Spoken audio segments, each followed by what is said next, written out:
Percival Leslie Fairfoot. Percival, what? He's head man at Tri-Western Life Insurance Company in Eugene, Oregon. Oh, brother, with a name like that. What's bothering the dear boy, Pat?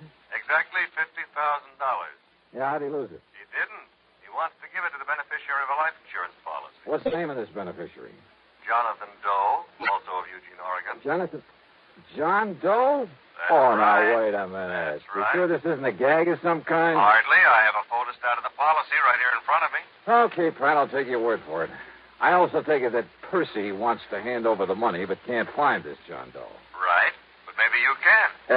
Expense account at my usual commission based on face value of the policy? Well, now, Johnny, we usually make that percentage deal on whatever you may be able to save the company. But in this case... you'll stretch a point and give it to me. I didn't say Okay, that. Pat, it's the deal. I'll be in touch. Johnny!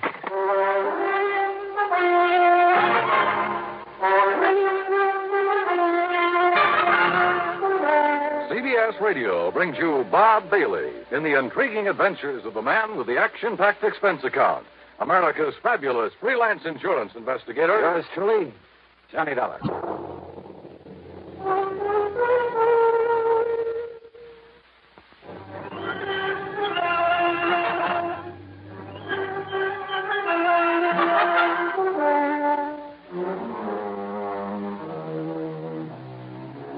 Expense account submitted by Special Investigator Johnny Dollar. To the Tri-Western Life Insurance Company, Eugene, Oregon. Attention, Mr. Percival Leslie Fairfoot. Wow. Following is the account of expenses incurred during my investigation of the really gone matter. Percy Fairfoot. And a missing beneficiary by the name of John Doe. Oh, well, it's a living. So in spite of the late hour, item 1 is $162.85 plane fare, Hartford to New York to Portland, Oregon. For some reason or other, I couldn't get to sleep during the cross-country flight. Of course, it may have had something to do with the good-looking redhead in the seat next to me. In any event, by the time we pulled into Portland a few minutes after 4 a.m., I was bushed. Then I had to wait some 4 hours for the local flight to Eugene. It was after 11 a.m. when I finally walked into the office of Tri-Western on Jefferson Street. I was tired, hungry, and in no mood to bandy words with anybody by the name of Percy. The office straight ahead, Mr. Dollar. Thanks. He's expecting you. Very anxious to see you. Oh, yeah, I'm sure. Well, come in, Dollar. Close the door and come in and sit down. You're Percival Leslie? Yeah, that's right. Call me Les. And come in, come in. Yeah, sure. Well, you look like you've been run through a ringer, Johnny. How about a little drink? Think that might help? No, thanks. Or is it because you've been nipping at the jug all the way out here? Oh, hardly. Of course, there was that redhead in the seat next to mine. Oh, yeah, those redheads, they'll do it to you every time. Good looking. Well, I told you I didn't get any sleep. Oh, baby, you're a man after my own heart. But now, listen. Did Pat McCracken tell you why I wanted to see you? Something about a missing beneficiary. Now, here's a story in a couple of nutshells or two. But we got a lot of farms around here. Big ones, little ones, all kinds. A few years ago, Harvey Wakeman and his family came out here. That's Mrs. Wakeman and his 20-year-old son, Ben. It's Wakeman's policy that's involved? Just let me give it to you my own way. It'll save time. Huh? Yeah, shoot. Well, Wakeman used to be a professor at some agriculture college somewhere back east. When his doctor told him if he didn't stop teaching and retire, he'd die before his time, why, he came out here and bought this farm up this side of Coburg and went to work on it. He called that retiring? Oh, he did wonders with it. And when he died a few weeks wait a minute, ago... Les. Yeah? A wife and son? That's right. But he left the insurance to somebody by the name of... That's right, to a man named Jonathan Doe. Just who is this John Doe? Ask me, Johnny. He isn't. Well, what do you mean by that? You ask me, Jonathan Doe is dead. Now, he must have known old man Wakeman was leaving him this money, so why isn't he around to collect it? Yeah, I see. Tell me one thing, Les. What's that? How did Wakeman die? Sound asleep in his own bed in his own house. Nothing to be suspicious about, if that's what you meant. Okay. Now, let's get back to Jonathan Doe. Wakeman's best friend, Johnny. Had a farm just north of Wakeman's on a little side road. The way I understand it, Wakeman spent almost as much time this past year over at Jonathan's helping him out as he did on his own farm. His best friend. Yeah, that's why he left him the insurance money. After all, he left his widow and his boy his own farm worth 3 or 4 times that much. I see. But now my problem is I can't find Jonathan Doe. Well, he just disappeared? Just disappeared. When? About the same time Harvey Wakeman died, near as we can figure it. That was 3 months ago. What do the police think? Well, they decided the only thing we can do is wait. Maybe he'll show up again. But you ask me, Johnny. Yeah? That means wait for 7 years until he's legally presumed not to be alive, and then give the money to the secondary beneficiary. Legally presumed not to be alive. That's a funny way to put it. Well, that's the way Harvey Wakeman had me write it in his policy. But you know what it means, Johnny. Sure, the statute of limitations. When someone fails to show up for 7 years, the law presumes him to be deceased. But this company doesn't like that sort of stuff hanging over its head. So, Johnny, it's up to you. Either find this Jonathan Doe or, more likely, prove him dead. So how are you going to start? You know something? Yeah. Well, you've given me so much to go on. Right. That Les, I haven't the least idea.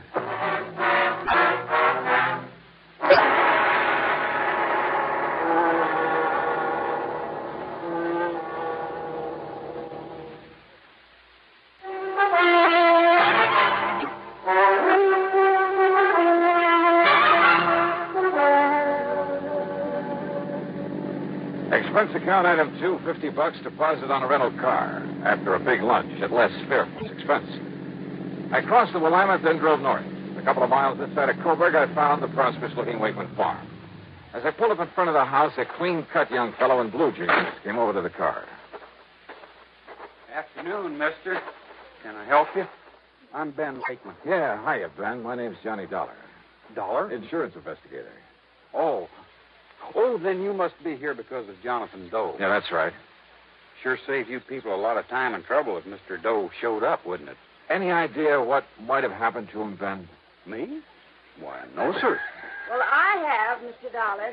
I could hear you through the window. I'm Mrs. Wakeman, and I have a couple of ideas about what happened to Oh, him. how do you do, Miss Wakeman? You know what I think? Well, now, Ma. I think Jonathan Doe was just so broken up over my husband's passing that he couldn't bear just staying around not being able to do anything about it. Ma, They were listen. the closest friends that ever lived, Harvey and Jonathan Well, Doe. tell me, Mrs. Pa Wakeman. spent more time with him, helping him, loaning him his implements. Well, maybe he... I guess our Alice Chalmers tractor is still over there. Ben?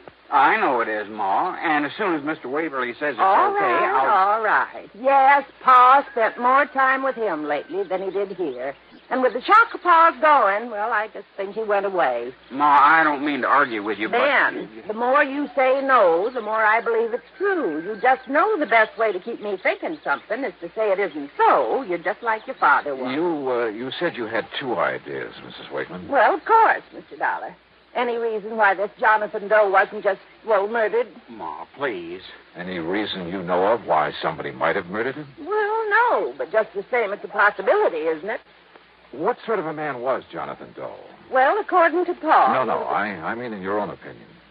Well, you see, I just never did get around to meet him. Goodness knows I told Pa to invite him over here to Sunday dinner often enough. Ben? Sir? Well, that is, I never met him either. I offered to go over there with Pa a couple of times and maybe help him out, but... You want the truth, neither Ben nor I ever really saw his farm close up until they told us he'd disappeared. It wasn't that Pa kept us away from him. It's just... Well, who around here did know Jonathan Doe? Well, actually, well, I guess even we wouldn't have known about him if it hadn't been for Pa. That's true, Mr. Dollar. It's just that... Well, Kind of funny that they knew so little about Mr. Wakeman's closest friend and beneficiary of his insurance. But the more I questioned them, the more sure I became that they really didn't. More important, tired as I was, Mrs. Wakeman's constant jabbering nearly drove me off my rocker. So, after learning that the Eugene police had made what little investigation there was, I drove back to town, dropped in at headquarters. Well, you really should ought to talk to Sergeant Conroy, Mr. Dollar. He's the one really been out looking for that Jonathan Doe. John Doe, ain't that a laugh? Yeah. Well, is Conroy around here now? It's his afternoon off. I don't know where you'd find him. He'll be on duty 8 a.m. in the morning, though. Okay, thanks. I'll catch him there. Sure. I spent the rest of the afternoon contacting everybody I could think of who might have had some contact with Jonathan Doe. At the post office, I learned the delivery man had only seen him at a distance, driving Wakeman's tractor across the field. None of the merchants remembered his having ever come in. I drove out into the country again, talked with other farmers living nearby. None of them knew anything about him, nor had ever seen his face. I drove to his farm, went over the place with a fine-tooth comb. Result? Nothing. Except, perhaps, that it was obvious he'd never owned a cart or any livestock, nor many of the usual agricultural implements either. As a matter of fact, the Ellis Chalmers Mrs. Wakeman mentioned was the only motorized piece of... Wait a minute. No car. I went back to Eugene again, checked with ticket offices, bus, plane, and railroad. Nothing. I began to wonder if this John Doe ever existed. But then at City Hall, in the Hall of Records, I had that idea knocked right out of my head. Well, here are the records, Mr. Dollar. All in order. Now, look, tell me this. Did you ever see and talk to this man? Well, no. Well, who in this office might have talked to him? Well, I would have. But, you see... Hey, now, wait a minute. Where's the signature on these? Well, you see, they were all signed by Mr. Waverly. Waverly? Well, that's lawyer John Waverly had his power of attorney. Where'll I find him? Well, I understand he went up to Portland this afternoon. Oh, son of a gun. Somebody around this town must have known this Jonathan Doe, must have seen him somewhere, sometime. Well, of course, Mr. Dollar. All right, who? Well, now, that's something I just don't know.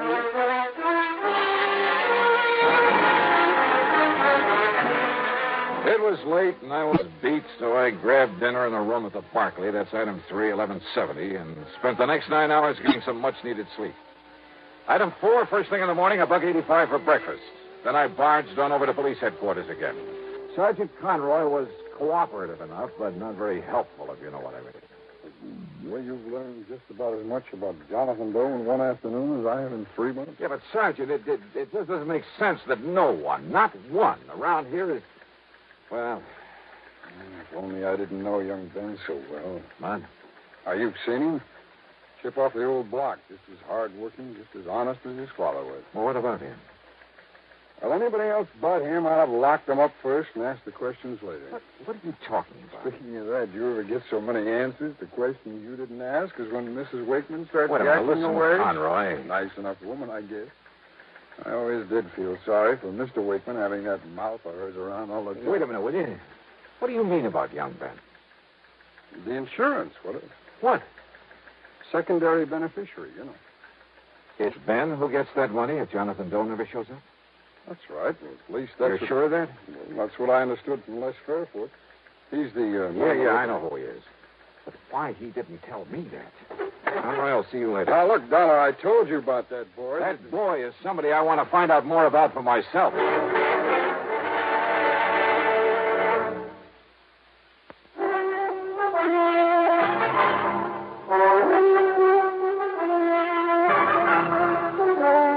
Expense account item 5, 10 cents for a telephone call to Les Fairfoot. Johnny, you're not trying to tell me Ben could have killed Jonathan Doe to get that $50,000 7 years from now? Didn't he? Oh, I know that boy. I've known him for years. Or maybe he paid him off to disappear this way. When by simply staying around, he could get $50,000. Are you sure that Jonathan knew he was beneficiary of that policy? Well, I'd certainly imagine old man Wakeman would have told him so. Wakeman ever say he did? Oh, no. You ever tell it to Jonathan? I never even met him. Not you nor anybody else, and I've been wasting all this time trying to find someone who did, who knew something about him. But, brother, that's all beside the point now. What are you going to do? Go out to that farm for a showdown with Ben Wakeman.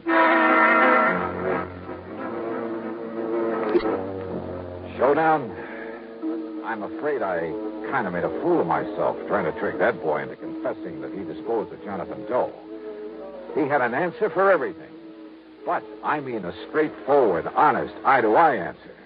As for his mother... Ben, who's worked so hard to take care of me and Pa ever since he first got sick, how can you say such a thing? It's all right now, Mother. It's just Mr. It's Dollar. just that he's accusing you of the most horrible, the most awful things, and he has no right to. Well, look, Mr. You think that Ben, this wonderful boy who's taken such good care of this farm, just like his father wanted, and who's even taken care of Jonathan's place ever since and taken care of us, I ought to scratch your eyes out for even thinking such a thing. Well, I'm sorry, Mrs. Wakeman. You'd better be, and you'd just better get out of here. Mother, If please. I had any sense, I'd sue you. I'd call up John Waverly and Wait tell a minute. him...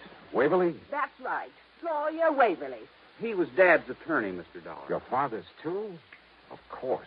then he's the one I want to see. Just don't you worry about that. You just come around here like this anymore, and you'll see him in court. Mrs. Wakeman. Go on now, get out of here. Mrs. Wakeman, I may end up by owing you a big fat apology. You certainly will, but right But now... until I talk with this lawyer. Right now, you can just get out of here. Yes, ma'am.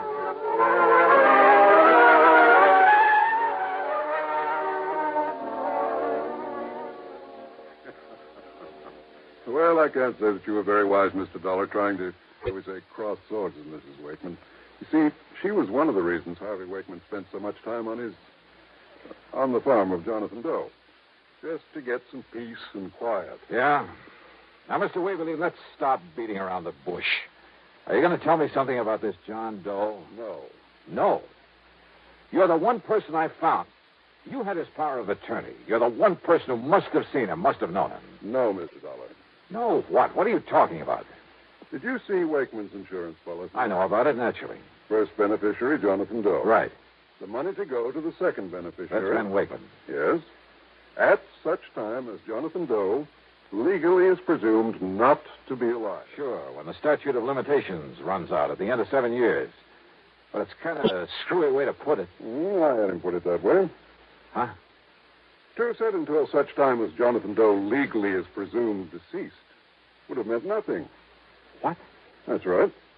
For the simple reason that he was never alive. Huh? Ben is a young man. His father loved him very dearly. The boy meant everything to him. Mr. Waverly. Wakeman knew he didn't have long to live. He arranged it so that his farm and the profits from it would pass to his widow and his son. Well, of course. But he wanted to do more for the boy after Ben had really reached maturity. And do it, incidentally, without seeming to slight his widow. So, by inventing this Jonathan Doe, putting the other farm in Jonathan's name, all of it completely legal, by the way. I attended to that myself. It means the $50,000 can't possibly go to Ben while he's still a kid. Exactly. Nor could his widow, and she's not the most level-headed woman in the world. Nor could she possibly upset the whole plan. And the other farm? I can show you papers in my files that will turn that over to Ben when he receives the insurance. Well, I will be a monkey's. Then this Jonathan was the real McCoy. A real John Doe. In the true legal sense. The fictitious name of a completely non-existent person. But for such a sound, logical, for such a good reason, Mr. Dollar, that I... Tell me. Yeah? Don't you agree it's best if neither Ben nor his mother find out about this until, say... until about 7 years from now? Yeah. Sure.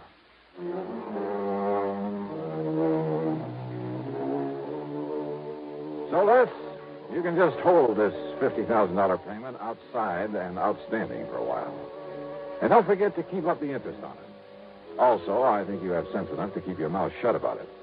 So, expense account total, including another hotel bill and the trip back to Hartford, $40105. Yours truly, Johnny Dollar.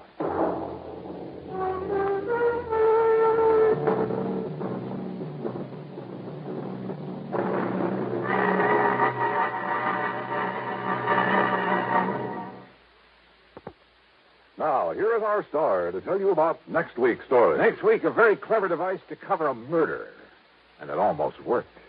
Join us, won't you? Yours truly, Johnny Dollar.